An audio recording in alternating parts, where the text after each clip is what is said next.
Nu, jaunieši jau nekādu muļķīšu nav. Nu, es domāju, ka viņi jau paši kaut kādu selekciju veids un izvēlas. Bet skaidrs, ka strādā autoritatīvs viedoklis vai tāds viedoklis, kam viņi lielākoties notic.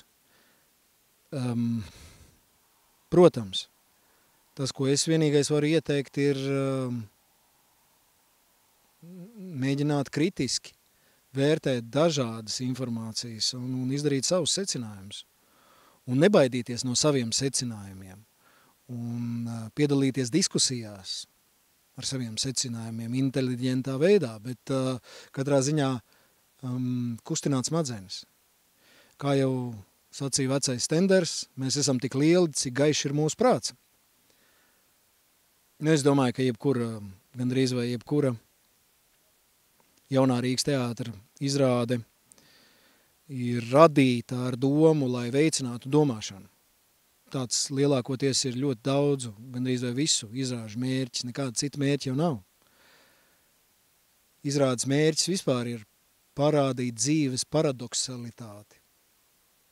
Parādīt to, cik tā ir dīvaina un pamēģināt vai piedāvāt cilvēkiem paraudzīties uz savu vai citu dzīvi no kāda cita rakursa.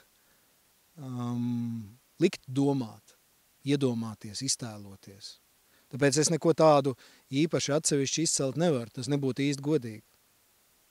Vienkārši vajag iet un skatīties teātri, labu teātri. Valodu mācīties, protams. Valodu 1, 2, 3, 4, cik lien galvā. Jo tas ir pats galvenais līdzeklis, manuprāt, mūsdienās, lai tu sasniegtu kaut ko, lai tu komunicētu ar pasauli, jo pasauli ir tik ļoti atvērta. Viņa nav aizvērta, viņa ļoti atvērta. Un tik līdz kāds samana, ka tu runā viņa valodā, tā īstenībā tu jau esi vinnējis. Tā pasauli ir tava. Tā pasaules daļa, ko viņš pārstāv, ir jau tava. Tu jau esi ciemos un pie kam gaidīts ciemiņš, nevis tāds nepatīkams ciemiņš, ar kur tur ilgi jāķēpājās un kur domas jāmēģina uzminēt. Nē, tu savus domas mierīgi pasaki viņa valodā. Valoda.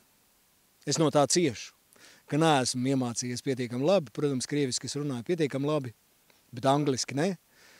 Un šobrīd mācos spāņu valodu, jo nezinu, kāpēc jūtu, ka tas man iedvesmo un tas man liekas vajadzīgi un patīkami.